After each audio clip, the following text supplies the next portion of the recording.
Salam cerdas, Ibu, Bapak, Saudara-saudara yang saya hormati. Sesi membaca berita dan sedikit komentar dari saya kali ini terkait dengan berita soal program 3 juta rumah ya. Saya memiliki 2 berita, yang satu saya baca utuh, yang lain hanya saya perlihatkan untuk menggambarkan isu terkini terkait dengan program 3 juta rumah ini. Berita pertama itu adalah soal 18 meter persegi ukurannya. Sebetulnya sudah kira-kira 3 minggu ini, jadi sebulan malah ya. Tetapi ini saya bacakan yang terkait reaksi dari justru Ketua Satgasnya sendiri. Nah, berita tersebut diturunkan oleh CNBC Indonesia pada tanggal 26 Juni jam 17.35 sore. Judulnya, heboh ukuran rumah subsidi minimum jadi 18 meter persegi. Hasim bilang begini. Di sini ada ilustrasi gambar Pak Hasimnya. Kemudian diberitakan Ketua Satgas, Ketua Satuan Tugas Perumahan Hasim Joyo Hadikusumo menyatakan pihaknya masih akan mendalami rencana perubahan aturan terkait luas rumah subsidi. Nah, rencana yang dimaksud tercantum dalam draft keputusan Menteri Perumahan dan Kawasan Pemukiman PKP ya, nomor _MGM_M_2025. Tapi kita hati-hati ya, ini ditulis draft keputusan, jadi belum ada nih keputusannya sebenarnya. Nah, tapi draft itu beredar, nanti ternyata memang sengaja diedarkan ya, di berita lain begitu. Yang mengusulkan luas bangunan rumah subsidi diperkecil menjadi 18 meter persegi dan maksimal 30 meter persegi. Hasim pun mengakui baru mendapat informasi soal usulan tersebut. Menurutnya, wacana ini muncul karena permintaan rumah subsidi untuk masyarakat berpenghasilan rendah, MBR ya biasa disebutnya, di kawasan perkotaan tergolong minim. Jadi ini tafsirannya Pak Hasim ya. Meski begitu, ia menegaskan rumah subsidi ke depan kemungkinan besar akan tetap mengacu pada ukuran standar yang lebih umum digunakan saat ini. Nah, saya kira itu yang 18 meter persegi itu sedang dikaji. Dan saya baru diceritain mengenai gagasan itu. Nah, padahal tadi draft loh ya, tidak sekedar rumor draft itu. Dan dari beberapa tempat lain draft itu memang diedarkan, katanya sih untuk cari feedback ya, masukan.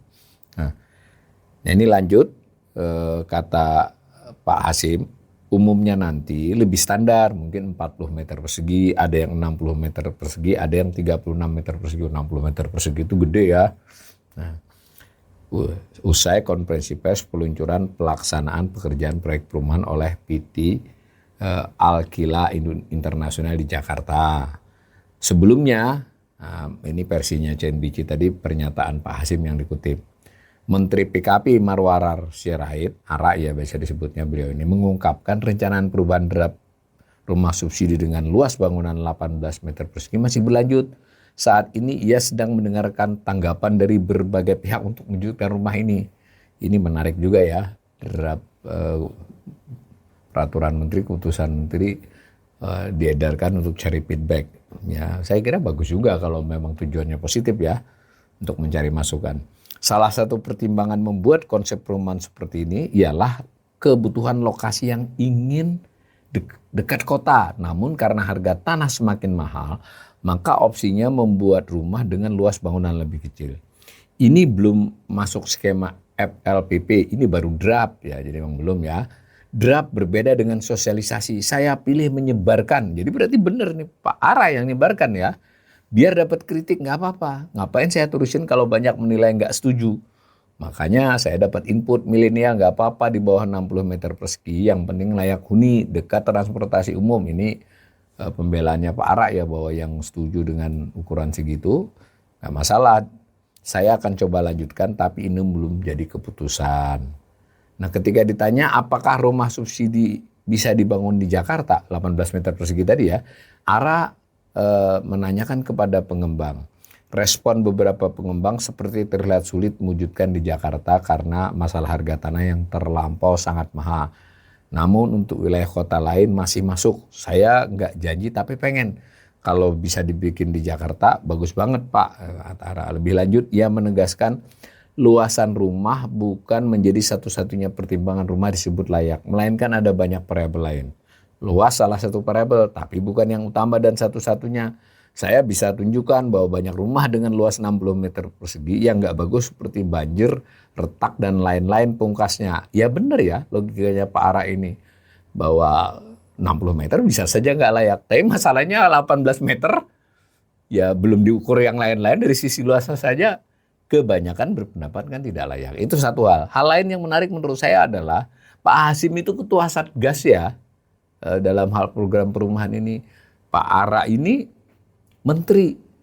Nah, bagaimana ketika ditanya wartawan, terlepas dari Pak Ara menyebarkan draft tersebut, tapi kita jadi bertanya-tanya ya bagaimana koordinasi di internal pemerintahan sendiri terkait dengan program prioritas ini.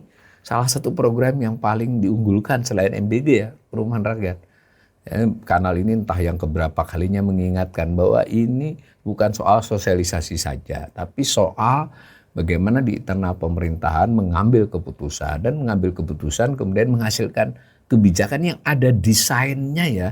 Bukan hanya berupa SK atau pernyataan. Desain itu artinya memang ada kaedah-kaedah teknokratis ya. Kalau di dunia akademis itu namanya kaedah-kaedah ilmiah. Teknokratis itu tidak sekedar ilmiah ya. Ilmiah dan visible dan sudah mempertimbangkan untuk banyak hal yang terkait publik. Juga mempertimbangkan partisipasi publik dan kepentingan publik. Nggak hanya perspektif pengambil keputusan. Nah, ini mengulangi kembali untuk hal-hal yang nampaknya mencerminkan kurang bahkan tidak adanya koordinasi di level pemerintah untuk hal program kebijakan sebesar ini. Saya tambahkan berita lain meski saya bacakan sepintas yang memperkuat bahwa ini soal perumahan rakyat ini kok sepertinya ada perbedaan ya di dalam. Ini ditulis RCTI Plus, tapi saya lihat juga ada beberapa media tadi Oke John juga memuat. Ini ditulis Kamis 26 Juni 2025 jam 15.14. Judulnya ini reaksi Hasim soal Marwarar Sirait tolak utang asing untuk bangun 3 juta rumah. Nah, ini kalau kita baca ketua satuan tugas loh ya, Satgas Pak Hasim ini bukan sebagai adik ya dari presiden, tapi ini ketua Satgas konteksnya. Menegaskan hingga saat ini tidak ada rencana untuk menolak atau menghapus skema pinjaman utang luar negeri untuk membiayai program 3 juta rumah. Menurutnya program 3 juta rumah untuk memerlukan sumber pembiayaan alternatif seperti investasi, pinjaman dan kerjasama pemerintah sebab keterbatasan fiskal menjadi tantangan untuk mewujudkan program tersebut. Penghapusan tidak ada itu, tidak ada penghapusan pinjaman luar negeri. Itu biar Pak Fahri. Nah Pak Fahri ini wamen ya, Pak Fahri Hamzah. Wamen PKP, Pak Ara menteri. Saja itu yang mengurus, ujarnya saat ditemui di Jakarta Kamis 26 Juli 2022. Sebelumnya ini menurut RCTI ya dan beberapa media, Menteri Perumahan dan Kawasan tadi Pak Ara tadi menegaskan menolak usulan pinjaman luar negeri. Sebab menurutnya sumber pembiayaan bisa mengandalkan Badan Pengelola Investasi dan Antara. Saya yang hentikan pinjaman dari luar negeri untuk sektor perumahan. Usulan pinjaman luar negeri bukan dari saya.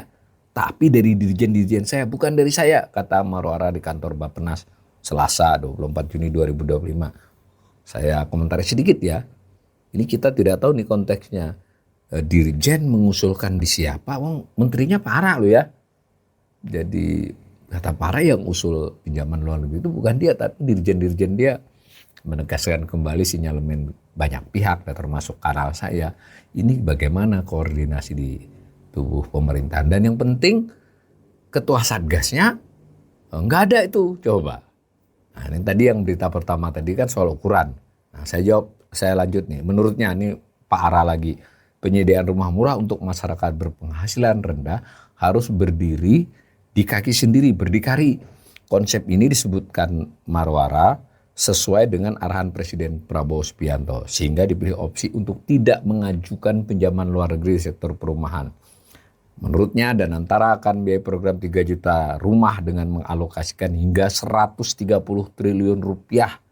Langkah ini akan menekan skema pinjaman utang dari luar negeri untuk membiayai pembangunan perumahan Indonesia. Saya sudah bicara dengan Presiden Prabowo bahwa untuk Kementerian PKP tidak memerlukan pinjaman luar negeri. Kami tahun ini tidak ada pinjaman luar negeri berkat dukungan luar biasa dari Bapak Presiden, dari Bank Indonesia, Menteri Keuangan, dan antara pungkasnya.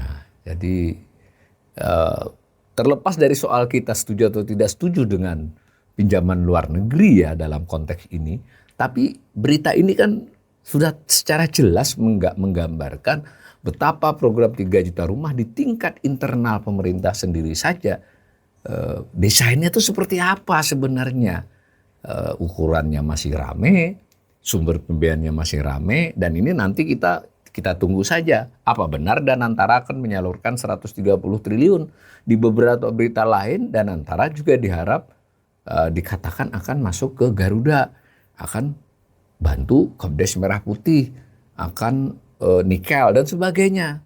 Berapa duit Danantara untuk itu ya? Jangan dilihat aset Danantara, tapi dilihat berapa yang bisa dialokasikan Danantara untuk investasi baru ya. Jadi bagaimana kita bisa, terutama ekonom seperti saya kadang mau mengkritik, baru kita siapin kritik sudah berubah lagi gitu. Ini bukan soal mengkritiknya, tapi kita kan ingin mencari gambaran kebijakan-kebijakan prioritas ini konsepnya seperti apa, istilahnya desain kebijakannya seperti apa, sudah diuji cobakan, maksudnya uji publik lah ya, ada keterbukaan publik untuk memberi masukan, kritik, kemudian juga ketika diambil keputusan pertimbangannya apa saja, lalu ada planning waktunya, ada gambarannya biar itu visible dan seterusnya ya.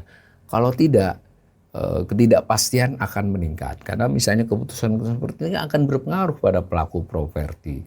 Jadi mereka rencananya mau misalnya membangun perumahan, mau investasi, membebaskan lahan atau membangun, dia mikir-mikir nanti kalau dia terlanjur ternyata ada saingan dari perumahan yang program ini nggak laku punya dia, ini misal saja ya, dan seterusnya. Begitu juga mereka-mereka yang akan terkait dengan supply chain, persediaan bahan-bahan bangunannya juga, pabrik-pabriknya kan harus berhitung dalam bisnis plan-nya. Ini sebenarnya program, kalau ternyata nanti mendadak betulan ada program besar di 1 tahun, sementara supply chain input segala macam tidak siap, nanti impor lagi atau bahkan sulit dijalankan. Nah, hal-hal begini saya kira masih menjadi PR buat pemerintahan Presiden Prabowo yang sudah lebih dari 8 bulan ya, sudah 10 bulanan, tapi masih menyisakan hal-hal yang mestinya selesai di kurang lebih 100 hari pertama. Mudah-mudahan segera membaik pola-pola pengambilan kebijakan dan komunikasi kepada publik, dan yang lebih penting lagi kebijakan yang dipilih itu benar-benar kebijakan yang visible, kemudian menggerakkan perekonomian, menciptakan lapangan kerja, dan bermanfaat bagi kehidupan rakyat banyak.